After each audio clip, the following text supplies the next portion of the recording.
Welcome to the Creative Penn podcast.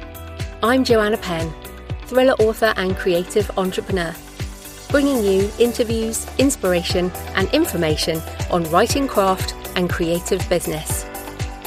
You can find the episode show notes, your free author blueprint and lots more at thecreativepenn.com, and that's Penn with a double N.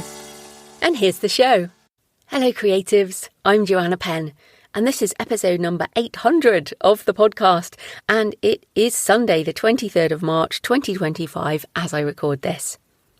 In today's Writing Craft Focus show, I'm talking to Kristopher Jansma about how to turn ordinary drafts into extraordinary books. We go through the mistake of comparing first drafts to finished books, which we all do. We dismantle the idea of genius and talk about how to improve our manuscripts, knowing when to walk away or when to persist, balancing the writing and the author business side, and drawing a line to protect your personal boundaries. So that's coming up in the interview section. In writing and publishing things, I wanted to point you at an interview on Ink in Your Veins podcast with Rachel Herron, and it's an interview with Tiffany Yates-Martin on finding your deepest reason to write. Now, Tiffany's been on this show a number of times and is very encouraging, and of course Rachel is wonderful, and it's good to come back to this basic question when things get a little fraught. They discuss the drive inside us that makes us want to create.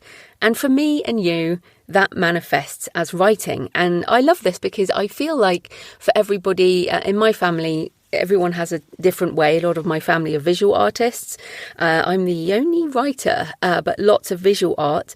And of course, people make music, they dance. Like there's so many ways that people express creativity. But you and I, we primarily, at least, write. And all the external stuff matters a lot less than this intrinsic desire. And I was thinking about this the other day. You know, I write because it's how I figure things out. A lot of stuff like that, I guess, is in my journal, but it's also in my non-fiction. And then for the fiction, it's how I get the stories out of my head.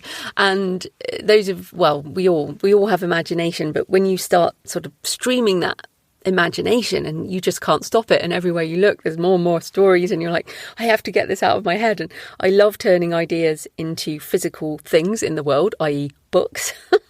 Like this was an idea I had and now it's a book. And I would write even if I had no readers and even if I made no money. It's what I do, and it's presumably what you do too. Now, of course, there are better writers than me. There's always going to be better people at things, and there are higher paid writers than me. But I don't write to become the best in the world or the highest paid. And I was thinking about this, to be honest. I don't even write for readers. I write for me. Because I have to write. Now, of course, needing to write doesn't mean needing to publish those words or needing to market your books. You never need to publish anything. That's a whole different game. But writing, well, that can be your anchor throughout life. And that kind of comes back to last week's episode with Karen Wyatt about grief and change and writing through these difficult times. And a quote from the interview: "If you love it and it nourishes you, it's worthwhile." And that also applies to genre as well and what you're writing. Don't let anyone tell you that what you're writing is somehow less than something someone else is writing, because that's just silly. Writing is wonderful. And if you love it and it nourishes you, it's worthwhile. So that is Ink in Your Veins. Keep all these things in mind when various things might drag you off course. So Ink in Your Veins, episode 488. And that interview with Tiffany was a few weeks ago. If you're in the mood for listening, I'm on the Self-Publishing with Ally podcast with Orna Ross this week, and we talk about insights from London Book Fair. So Orna was there, and gives an update, because I wasn't there for the first time in a long time. And it's always interesting to hear what the publishing industry is thinking about. We also talk about the expansion of AI in audio through Findaway Voices and 11 Labs, and also the Amazon AVV and how that's expanding. I also talk about the author equivalent of vibe coding. Now, if you haven't heard this term, it's coders are using this term to kind of how it feels to collaborate and co-write code with AI, and what that means for those of us who are already AI-assisted artisan authors. And I certainly feel like I do some sort of vibe creation these days. But yes, we talk about all of that, and that is on the Self-Publishing with Ally, ALLI podcast. So on AI this week, there's a lot of noise about an article on The Atlantic on a pirated database of books used by Meta to train the Llama models, which are at least open weight, if not open source. Now, lots of authors are angry about this, so I just wanted to acknowledge it and to try and put some context around it, while trying to take the emotion out of the situation. To be clear, piracy is illegal, and whoever originally pirated the books broke the law. But for Meta or any AI company, training models on data in copyright under fair use has not been ruled as illegal. And you could say as yet, or it may not be. There are lots of court cases underway. And at the same time, a lot of companies are signing licensing deals and just getting on with using the tools. Even The Guardian in the UK, the most anti-technology paper you could possibly imagine, has signed a strategic partnership with OpenAI and is rolling out ChatGPT Enterprise. That happened back in February. Also, this database is only a tiny scrap of training data. Anything digital that could be scraped has been scraped. And most of the time, you've probably given your consent just by using the platforms. Everything you've ever put on Facebook or Instagram or any social media platform, unless you have managed your security settings well over the years, which many of us haven't. Every blog post, every podcast, every tweet, every YouTube video, every TikTok video, every comment on Reddit, I could go on. But since it has not been decided yet whether fair use means that AI companies can train legally on copyright data, right now it is also not illegal. So I think people have obviously being upset about piracy is one thing, being upset about AI training data is another thing. And this whole story has kind of blown up as people put the two in the same box. But lots of people are doing this, and of course the Chinese models all have it too. Are you going to protest the CCP? And on that, keep an eye out for the Trump administration's AI action plan coming in July. And the submissions to that have basically said, we need to be able to train on copyright data under fair use, or we will lose the AI race to China. And the phrase national security is being used. So you can imagine what the likely outcome is here. Have a listen to my interview with Alicia Wright, who is both a lawyer and also has a computer science degree and is just brilliant on AI. So that's back in January, episode number 792, Alicia Wright. And we talk about fair use, copyright, licensing AI, all of that with Alicia. But even if you consider that we take the very unlikely position that there will be some kind of settlement for all data used to train models, I want you to think about all the grains of sand on every beach in the world. That might represent the data that the models have trained on, and consider that your book is just one of those grains of sand. And it is not even stored as a grain of sand, so it's not like a load of sand in a vault, because it's not stored at all. AI models are not databases. Your book is not sitting there waiting to be retrieved. But even if they did decide to pay out on training data, you might consider what your grain of sand is in all of that mountain of sand. Let's say 0.0000001 cent per book or something like that. So I feel like people think, oh, there's a couple of thousand books and theirs is one of them, so there should be $1 million paid out, but that's just not realistic. All that said, I completely understand people's feelings, and it's strange for me because I feel like I went through a lot of these feelings back in, I don't know, when I started looking at this in 2016, I had a lot of these feelings, and over time they've completely changed as I use the tools. And So it's very interesting looking at this from another perspective now. I would love you to take all the energy and the time you might spend being angry at the news and use it to read a book. The book I recommend is brand new. It's called How to Think About AI, A Guide for the Perplexed by Richard Susskind. Now, I'm not perplexed, but I've started reading this book anyway, and it is great. It's both a good start for people who are perplexed or angry or upset or still just puzzled or curious. And it's also great for people like me. It's really interesting. If you can't see ahead, if you can't figure out what the hell's going on, this is a really good book.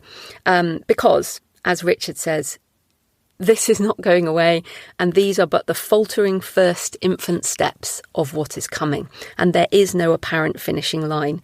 So that is How to Think About AI, A Guide for the Perplexed by Richard Susskind. And when I finished it, I'll probably talk a bit about it some more. I'm only about 5 chapters in. I started reading it yesterday, but it's very good. You can also listen to it, obviously. So in personal news, yes, it is episode 800 of the show. And I was originally going to do something like find some, various quotes and stuff from the interviews, the last 100 episodes. But it turns out we're just going to blast through and head towards episode 900. So it takes about 2 years to do another 100 episodes. But at the moment, I feel like there's a lot going on. So thanks for listening and hope you'll continue along with me. In the meantime, I've been editing the Death Valley film script. I'm really pleased with it, actually, and I will pitch it at London Screenwriters Festival in April. I'm entering it into a competition. I'm also finishing up the Death Valley Kickstarter, which launches a week today, 31st of March 2025, jfpenn.com/Death Valley, depending on when you're listening to that, or it will forward on to buying the book elsewhere. I still have to record the video.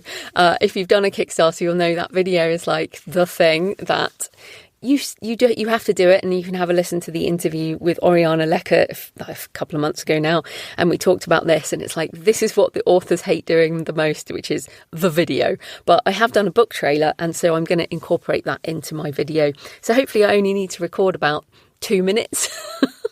But still, doing 2 minutes of video is quite hard. But yes, that is going to come and will be happening this week. There are books in all the formats, as well as my How to Write a Thriller webinar and some consulting sessions available. I am pretty excited to get this book out there. I love it. And it's quite different, actually, to a lot of my thrillers, and I'm enjoying the process. So thanks for your emails and comments and photos this week. John said, I just wanted to say that I love the episode with Luke Richardson on travel and action adventure. How you and Luke described getting real tangible experiences from travelling was eye-opening. I've struggled with severe anxiety for the last 10 years and haven't done much in the way of travel. This episode made me realise what I've been missing out on for the last decade. Thank you so much. And I love that because I completely get that travel is difficult. You have to push your comfort zone. But like so much of pushing your comfort zone, it is worthwhile.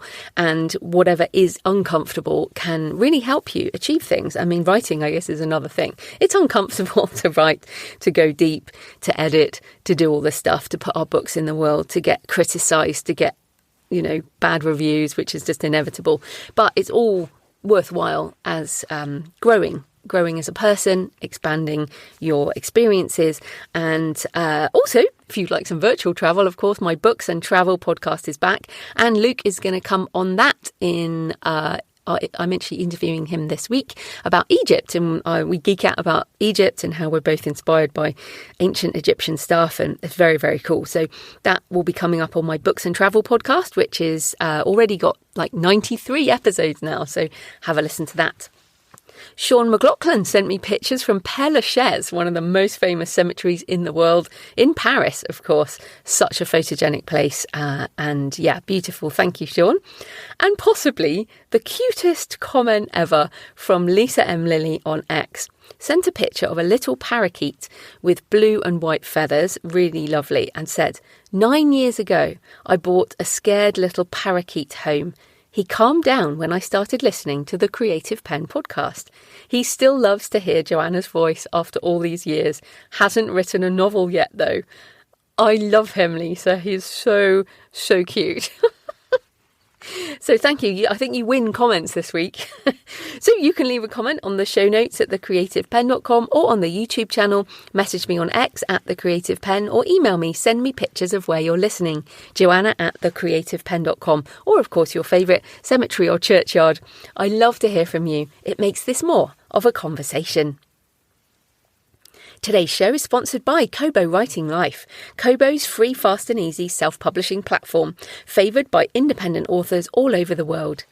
KWL was built by authors for authors, and their mission is to help you reach digital readers and listeners wherever they are, however they want to read. Are you an indie author looking to boost your book's visibility? With Kobo Writing Life, you can access a suite of powerful promotional tools designed to help you reach more readers. From % off promotions and buy more, save more sales to featured spots on Kobo's homepage, you can tailor your marketing efforts to suit your needs. Plus, with real-time sales tracking, you can see the impact of your promotions instantly.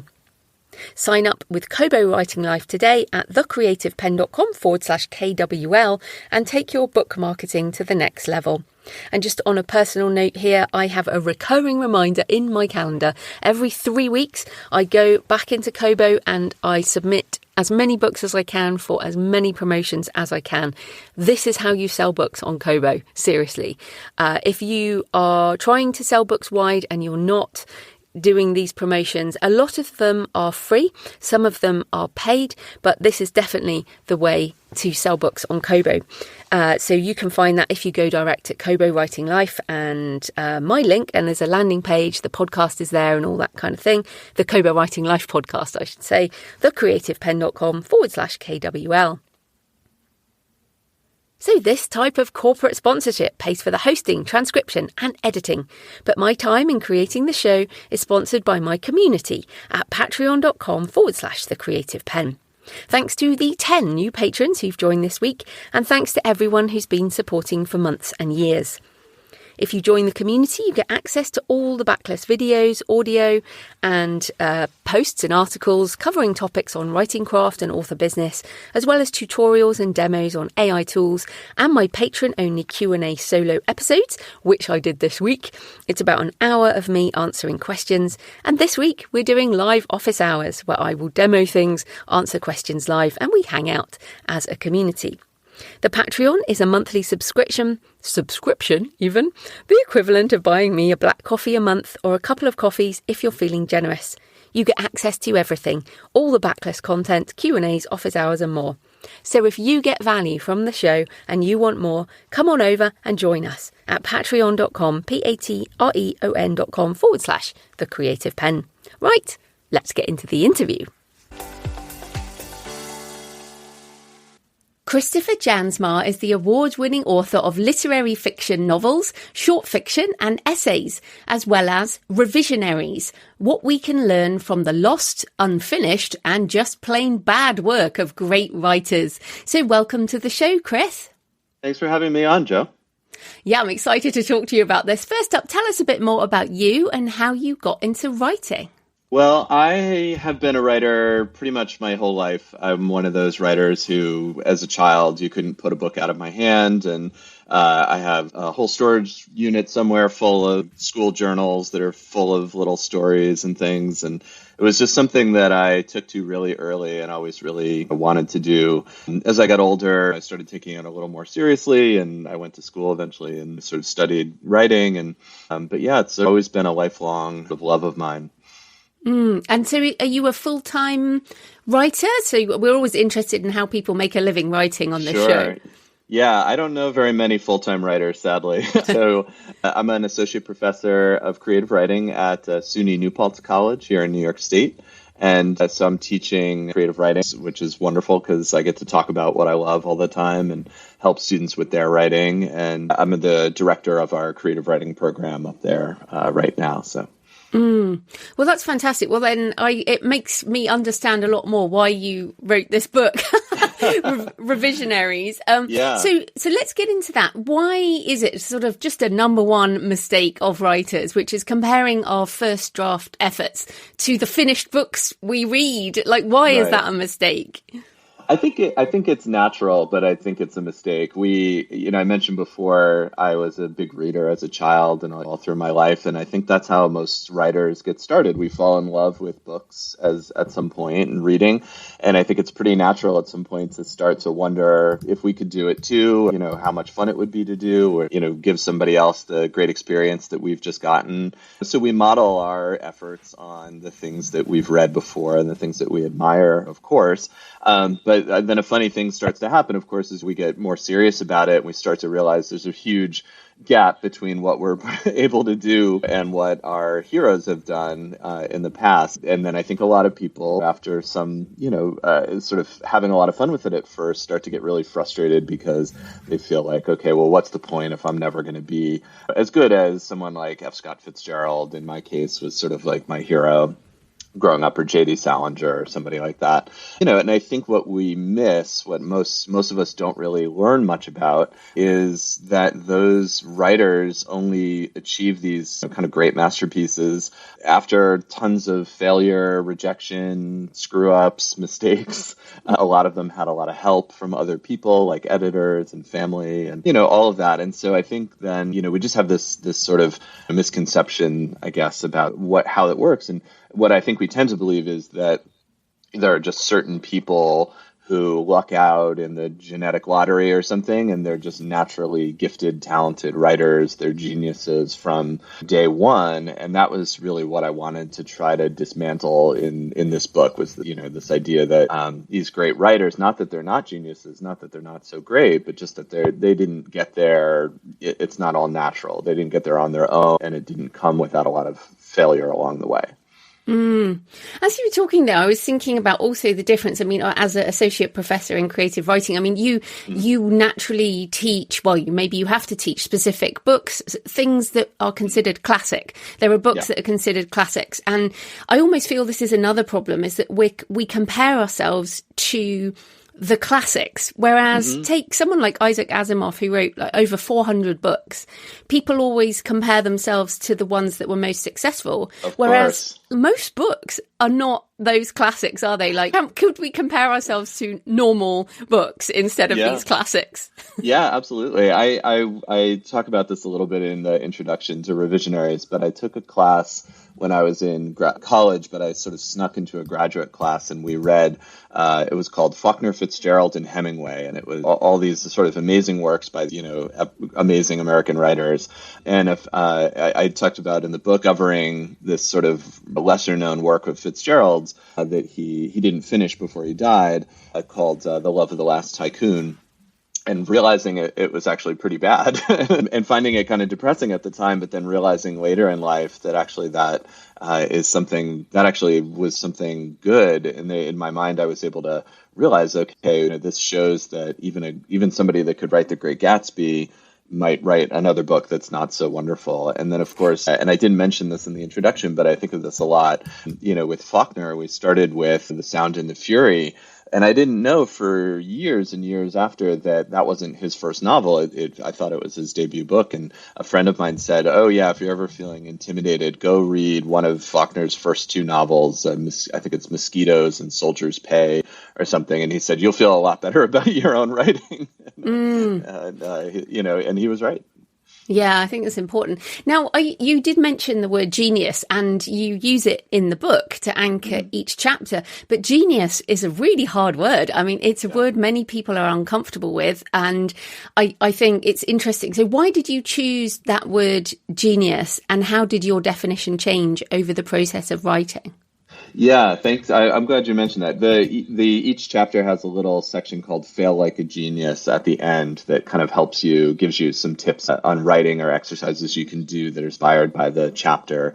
And the word genius was floating around for me in the very beginning because what I was wanting to do, I realized, was dismantle that notion of genius because, as you mentioned, right, it is such a kind of problematic idea that, as I was mentioning before, right, if we see other people who are successful, we can just tell ourselves, oh, they're just a genius, right? They were sort of born with some talent or some ability that other people aren't. I'll never succeed because I don't have that thing, right? And I think that, where a lot of us begin the writing process, and with this idea that we're trying to figure out if we have what it takes somewhere within us, when the reality is what it takes is a lot of persistence, a lot of practice, a lot of stubbornness, but also mixed in, and I think this is where it gets hard, an ability to learn from your mistakes and see where you've gone wrong and then make corrections the next time. And when you look at these stories of these writers, you realize that this is what they've done as well, and that it is not like they just sat down one day, wrote a masterpiece because they have some magical abilities that you or I don't.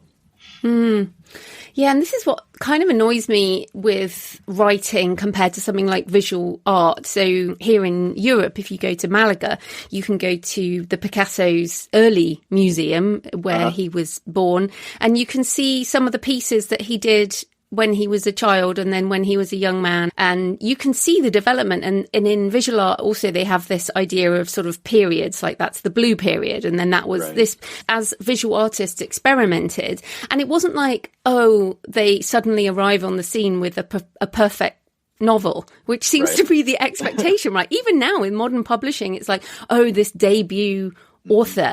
So I guess we don't have this show your work thing in writing, do we? We don't really accept that. No, we hide those drafts and we hope that nobody ever sees them because we want to sort of perpetuate this myth, I think, that we are just, that we did just sit down and this wonderful thing came out. There's sort of this mystique around the writer that way. Debut writers are often, fairly young and you haven't read anything else by them before. So it creates this sense that they just decided to write a book one day and then this great thing came out. And that's a hard thing to live up to. A lot of debut authors don't end up publishing a second book, I think, because the expectations are so high that the second book will be just as seemingly effortless to do as the first one was, where in fact the first one probably took a decade, sometimes longer, of sort of effort. I have the same thought about the visual art as I was working on this book, and music too. There's this sort of collectors will get demo tapes and rough tracks of artists that they love, and they enjoy going back and listening to sort of the raw sound of an early version of a song before it got all produced and polished and everything else. And there's something really authentic and cool and fun about that, to be able to hear this is what it sounded like when he was just in the garage with the guitar and the drum machine or whatever. And we just, with writing, we tend not to do that. What we have instead, which is almost, I think, more problematic, I talk about this a little bit in the chapter in the book about Louisa May Alcott with Little Women. What we have instead is every once in a while, publishers will put out a new book that they say they've discovered by a writer that was never published before. And what it turns out to be is, what we would in academic worlds call like juvenilia, or here's a short story that Hemingway wrote when he was 8 years old, or something like that, and published in the local newspaper. And they're often quite bad, as or they're fine, I'm sure, for an 8-year-old. They're nothing like what they're going to be able to do later. But the publishers, I think, wanting to kind of trick people into believing that they've discovered some new masterpiece that no one's ever read before, they'll hype it up and they'll say, okay, this is an amazing book by Louisa May Alcott that you've never read before. And it turns out to be, it's a book that she wrote and realized wasn't very good. And so she never published it. Didn't they do that with Harper Lee? Yes. Yeah, Harper Lee's story is one that I really love. I talk about this one in the book as well. And this, again, was a very sort of confused rollout by the publisher. They claimed that they had like a long-lost second novel by Harper Lee, and that they made it sound like it was a sequel to To Kill a Mockingbird. And the new book was called Go Set a Watchman.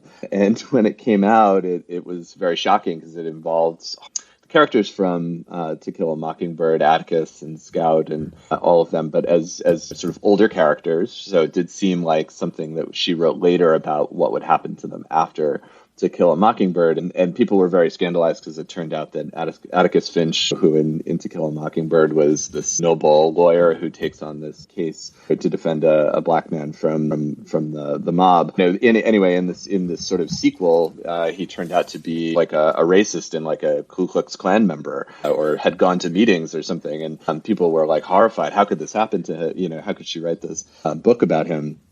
And what it turned out had happened, finally we sort of worked it backwards, and we discovered that book was actually not even really a prequel. It was a rough draft, or even not even, you couldn't even really call it a rough draft. It was a book that she wrote before To Kill a Mockingbird, and she wanted to write about this war, and she came up with these characters. And when she submitted that book to her publisher said basically, no, thank you. I don't like this book, but I do like this character, and I do like this world in Alabama that you're writing about. So if you want to go back and write a completely different book now, I would take a look at that. And so, that's the moment when most writers would say, okay, this is a sign. I obviously don't have what it takes. I got so far, and my editor, this editor still said no and sent me back to the drawing board again. And that's, I think, when a lot of people would sort of give up. And Harper Lee had that persistence where she said, okay, great. There are a couple of things here that this editor said she liked. I'm going to go back. I'm going to start over. I'm going to take those elements and I'm going to work with them. And then she wrote one of the greatest novels in the 20th century. So she was so close to it. She just didn't know yet that that's where she was going with it. But then, classic example of someone who then didn't write. Which, I write a lot of books, and I feel like every time I write a book, more ideas come, and I just can't imagine stopping writing. Yeah. And maybe that's a paralysis of success or something. I wonder about that with her. She talked a lot in her interviews afterwards that it was so successful. And she got so much attention, and I don't think she was somebody that particularly desired that kind of attention. It's a funny thing. A lot of writers we have, maybe there's some ego to it that we want to share our thoughts and ideas with people, and we think that others should hear or would enjoy them at least. But we're not really necessarily people that want to be in the spotlight. Being a writer is an art form that really has to be done alone for the most part. A lot of writers are pretty introspective, kind of quiet people who wouldn't mind sitting alone at their computer for hours and hours and hours. So, yeah, I think Harper Lee and J.D. Salinger, there was another earlier, so I didn't end up talking about Salinger in this book, but I wrote an earlier column about him that I think had that response to the fame that followed their books coming out, that they sort of retreated away from it. And we do know that Harper Lee worked on at least one other project after To Kill a Mockingbird. She was working on a crime novel. So it was sort of a true crime novel, or based on a true crime that had happened. That's never been published.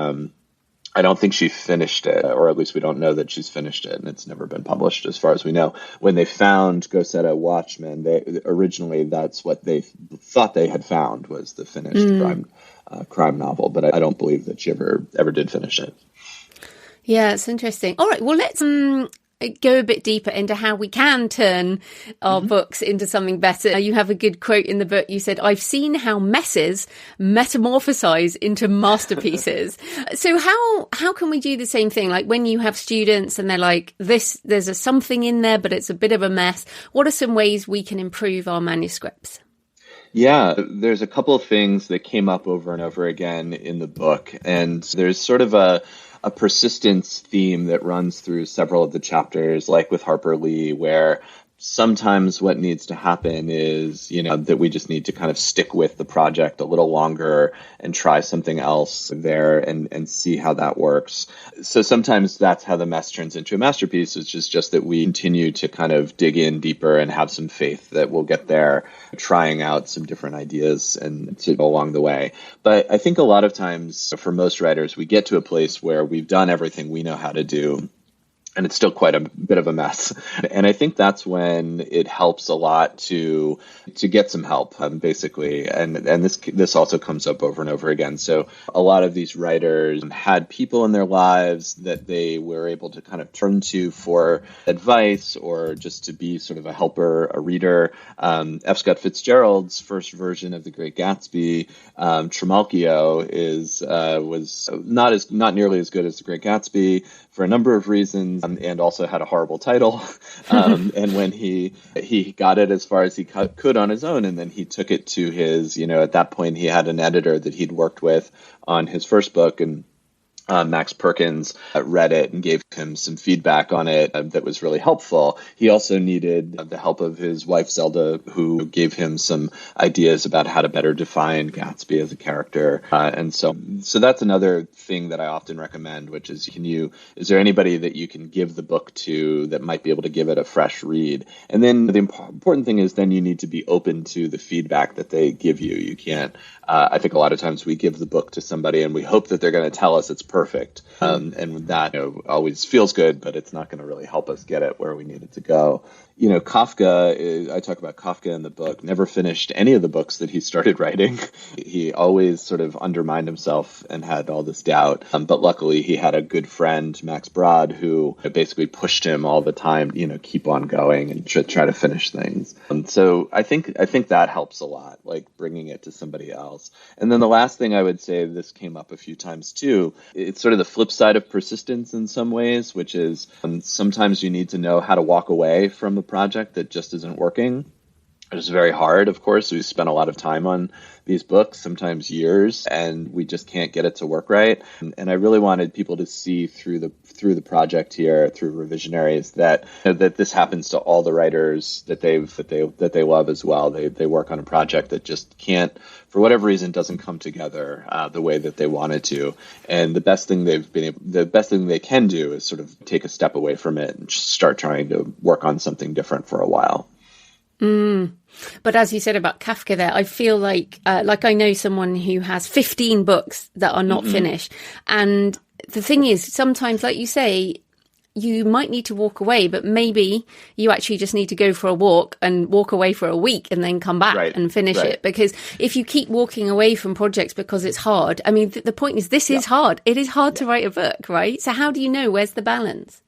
Yeah, it is hard. And I wish there was an easy way to know when you're sort of into too deep on something that just isn't working. I was just reading this the other day, Mark Twain, a prolific writer, finished lots and lots of things, wrote wonderful classics. He tried to write a book about Joan of Arc, I think he said 6 times in 12 years. And every time he got into it and just realized he wasn't going to be able to finish it. It wasn't going to be able to get any further. But when you're in a situation like you're talking about, where you have somebody who never finishes anything, or starts many things and never finishes them, I do think that is sort of a different problem. With Kafka, it was an issue of just a lack of confidence. He would finish something and then he would rethink it and decide, oh, no, actually, I don't think it's good enough. I have to go back and change it again, even when other people were telling him, no, it's great, let's go. Kafka tried to claw back the manuscript for The Metamorphosis, probably his most famous short story, probably one of the most famous short stories in the 20th century. He tried to get his editor to send it back to him so that he could keep making more changes to it, even right before it got published.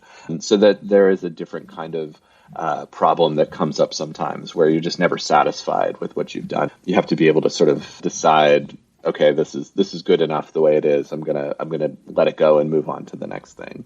And so often, obviously sometimes there are some big structural problems, but that is what editors can help with. But often the little tweaks, we all read our work that's published and we're like, oh, I would change that now. I would change that now. But it's probably not even something that a reader would notice or care about.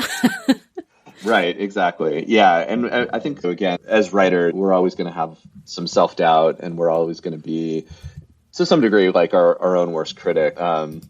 We also have to sort of balance that out against the moments where we feel optimistic and we feel like, what we're writing is actually good. This is, again, kind of a moment when I think having somebody else on the outside give you give you a pat on the back and some encouragement is helpful. Jane Austen was a great example of someone. She wrote a few books when she was young, like very young, 16, 17, 18 years old, that were finished, and she thought they were good, and other people that read them liked them. But she wasn't sure. She felt like they weren't as good as she wanted them to be. And then one of them, she waited on for about a decade almost, I think, and then eventually wrote it completely and turned it into, I think it was Sense and Sensibility. And so she had a sense that she had more to learn, or more, she needed more time to become a better writer first before she wanted to kind of put that work out there. Yeah, I think we do get that sense. I wrote a book on the shadow, writing the shadow using Jungian psychology, and that took like a couple of decades really before I was ready to do that. And I had to write a memoir first, because a memoir changes your writing, and then I was like, oh, now I'm ready to write that book. Yeah, it is hard. Although I think when you love the process of it, and you can get to a place where you're enjoying the writing part a lot, that can be very freeing. And then you're not as concerned about, okay, which one happens first, or how does this get done before that one, that kind of thing. Yeah. Well, it's interesting that you said enjoying the writing, and in the book you say take the time to write for its own sake again. And I feel like this kind of simple joy is difficult. I mean, I'm a full-time author, and many listeners write for a living, and it's like the industry drives us into faster output, or publishers don't put as much editing into things as they did back in the day of those classic authors, or we have to do a lot more marketing. You're on this show, you are doing book marketing, not writing. So how can we do this? How can we balance that sort of taking the time to do that joyful stuff and the business of being a writer? Yeah, this is, I think, really the biggest key for writers today. And I like you say, I don't know that it was as big of a struggle for writers in the past, because this sort of world of self-promotion that exists for writers today, even 10, 20 years ago, I don't know that it was quite as all-absorbing as it can be now in this landscape of social media, but also wonderful things like podcasts, right? That come on. And I find really fun to do.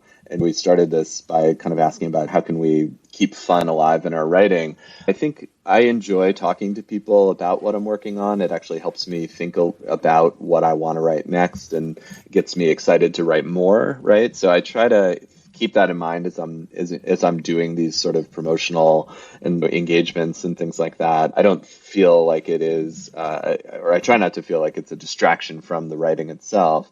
At the same time, right, eventually you have to be able to kind of log off of Instagram or TikTok or whatever, and actually sit down and write, and not feel distracted by the desire to go back in and check and see if anyone else is talking about you or responding to your video or something like that. And so I've started setting up times in my day when I can turn off all those devices, when I can turn off social media, when it's just me and the computer. And that's something that I've had to really push hard for the last couple of years, to like really carve out sort of time away from the rest of it. Different writers have different ways of doing this. If there's like a room in your house that you can go into, and you can leave the phone on the outside, or you can use a computer that's not online, I think that those things can help a lot. I set modest goals also for writing. Usually my goal is to do something like 3,000 words in a week, which, sounds like a lot, but ultimately is maybe like 500 words a day, a little more during the work week, which doesn't take all that long to do in the course of a day. But it really adds up over time. Over the course of a couple of weeks, you start to really feel like you've made some progress, finished a chapter or a story that way. And I think when you can build that into your life as sort of separate time that's sacred from the other parts of being a writer, the other business of being a writer, I think that's really the key. I like to I often talk about with my students, even like taking off there are times when you have to kind of take off the writer hat and put on your author hat. And the author is the one who is on the podcast, who is talking to readers on social media, kind of doing that part of the job. And then the writer is sort of almost like a separate identity. Actually, it's fun. And I'm not really into golf, but we're watching the Netflix series on golf at the moment. And it's mainly about characters. It's not so much about golf. They're excellent at their documentaries. And these young golfers were talking about how much they have to do social media in order to build up their brands. And I was like, oh my goodness, it's the same for everyone now. Like golf is what they do, like we do writing. And then they still have to do social media and all that. So it feels like this is just the reality of being some kind of personal brand now. You have to do that side of it. And so it's part of teaching your students that is what you tell them, right? It's not just the writing. Yeah, so we talk about it a lot. It's funny. My students are, some of them are very online and really enjoy all of those things, and they're excited about that part of it. And to some degree, I almost worry more about those students because they're the ones who I suspect sometimes, like, I don't know that they really want to write. I think they want to be famous. And I try to tell them in as nice a way as possible, if what you want is to be famous, there are better ways to go about it than writing. Probably more lucrative ways too. So I do tell them, I do try to make sure that they remember, right? It is important, but it's not as important as actually writing something good and taking the time to master the craft that you're trying to master. I think there's an idea out there, another myth maybe that needs to kind of get dispelled, which is that it's the brand is more important than the writing. We've all picked up a book by a flashy author and felt like the writing wasn't all that good. And I think that sort of leads to this idea that, maybe that part's just not as important, creating a persona that people want to follow online. And again, the reality is that I don't think that works for most people. I think for most writers, and there are always great examples of writers who are quite successful and really don't have a strong social media presence at all. And are still able to do it. So I try to remind them that it's fine to be excited about that side of things, and if you're good at it, then you should go ahead and do it. But that it's not a shortcut to succeeding in the writing part of it. And in fact, I think it's often a distraction. Yeah, there's definitely pros and cons, but you actually have a chapter on keeping secrets, and you do write there about where, where's the line between what we do share. I mean, I podcast because I don't really do much social media. Podcasting is one way that I can, be a brand, but also, and sell books, but also share some things. But there are lines that I don't cross with my own brand. So what are your thoughts on when we share, when we stay silent, or even in our writing? When do you write your truth and when do you keep it quiet? Yeah, this is something that it's funny. I think fiction writers like myself, I was really drawn to fiction early on, partly because I felt like my own life wasn't all that interesting. And so I thought I better have, be writing in a way that I can make things up. Since I've gotten older, I've felt the other way around about it, which is, there are things in my life now that I feel this, need to protect that I don't want to share with other people. And as a fiction writer, I have that option. I can always kind of hide things, or I can change them in such a way that there's still sort of an element of privacy around them. This comes up in Revisionaries in the chapter on Patricia Highsmith, who was a very prolific crime writer and wrote some fantastic novels, like Talented Mr. Ripley, The Price of Salt, et cetera, that are, still classics today. But what I found was that she had tried a few times to write about her life, her personal life. She was a lesbian, and she was having relationships with women in the West Village fairly openly, as openly as she could at the time. But she was living in a time when writing openly about lesbian relationships and so on could have actually gotten her in legal jeopardy. It certainly could have ruined her publishing career. Publishers weren't able to publish stories about those kinds of relationships unless they ended in tragedy, because otherwise it was considered immoral. So one of her great victories was writing The Price of Salt, which is a novel about these two women, and the relationship at the end is not really a tragedy at all. or arguably is sort of a happy ending. But she couldn't publish it under her own name. She published it under a pseudonym, which was a common practice at the time. And it was really difficult for her personally. She almost fell apart completely in the lead up to it because she was so worried about the exposure that might come from it, especially the more that it seemed like the book was about to become a big hit, and then it was, the more that she felt like she had just shared way too much. I ended up reading another book of hers. I had to fly all the way to Switzerland to go to the library and the archives there to dig up an unfinished book that she tried to write about that was also sort of a woman reflecting on her life and her relationships with women in her life. And she abandoned the book after I think about 80 pages and just realized she just can't do it. She couldn't write about it. It was it was tearing her up.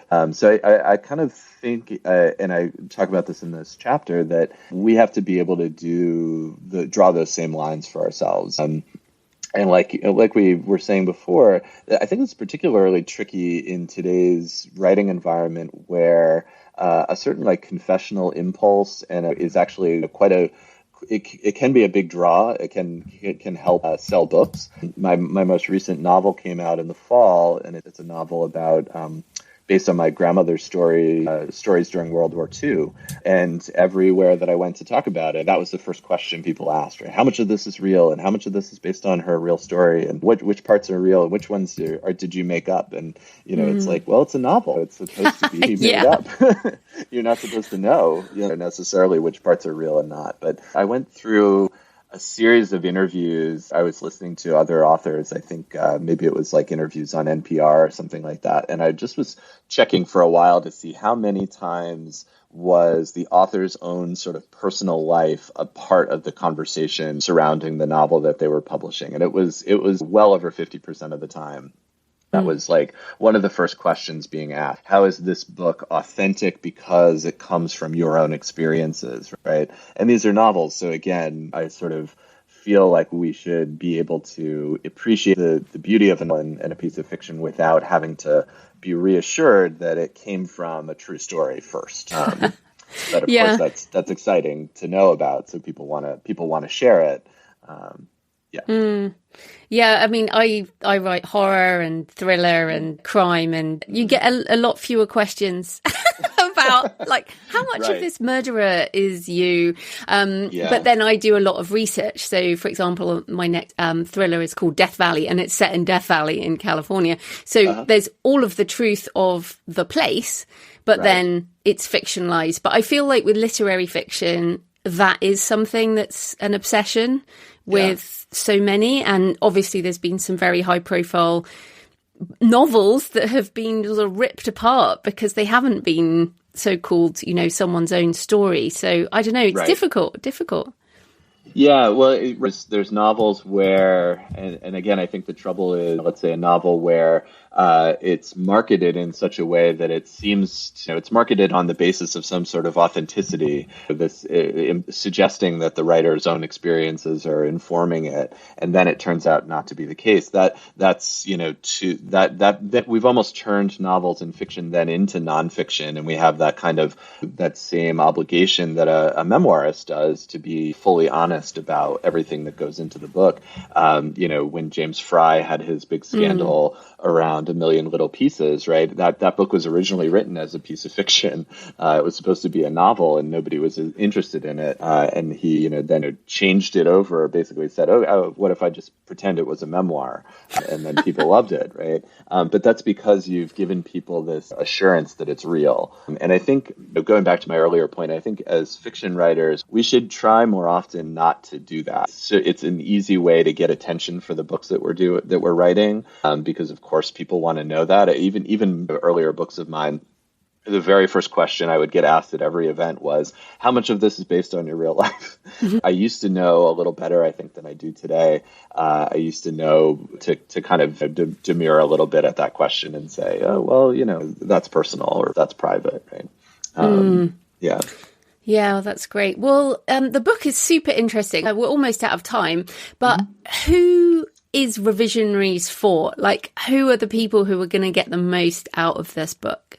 Yeah, I think Revisionaries I really wrote it for writers who are sort of I really wrote it for writers in the earlier part of their lives. I really wished it was a book that I could have read when I was trying to write my first novel and feeling very frustrated, realizing I wrote 2 books or 3 books before the first one that actually sold. 2 of them went out to agents and actually 2 of them had agents and then couldn't find a publisher. And all through that process, feeling like, okay, maybe I'm just not good. Maybe I just don't have what it takes, right?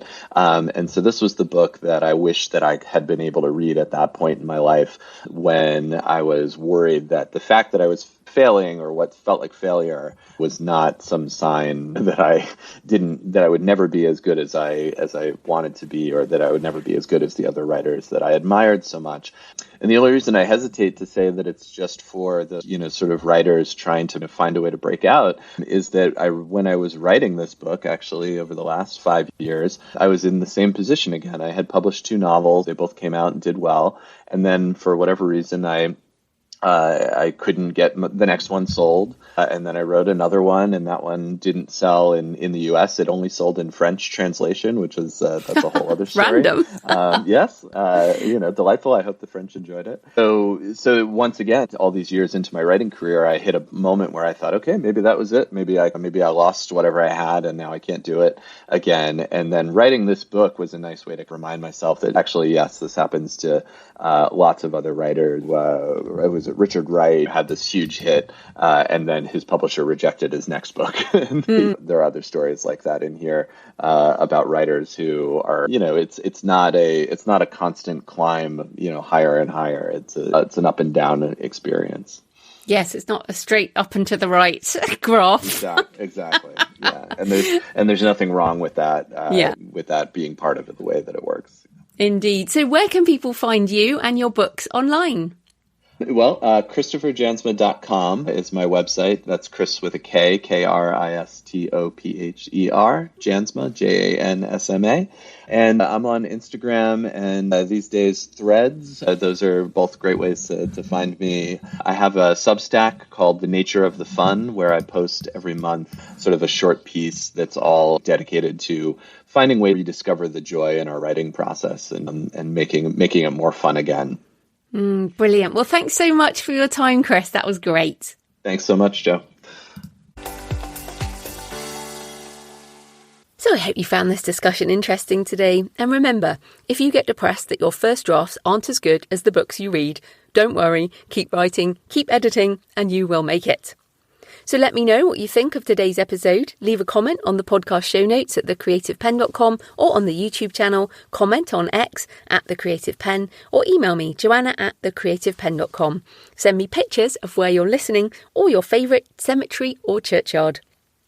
Next week, I'm talking to long-time Hollywood screenwriter and first-time novelist T.D. Donnelly about the differences between the craft of books and screenplays, as well as the different business models, how to go deep into character, what we might learn as authors from the changes in the film and TV industry, and more.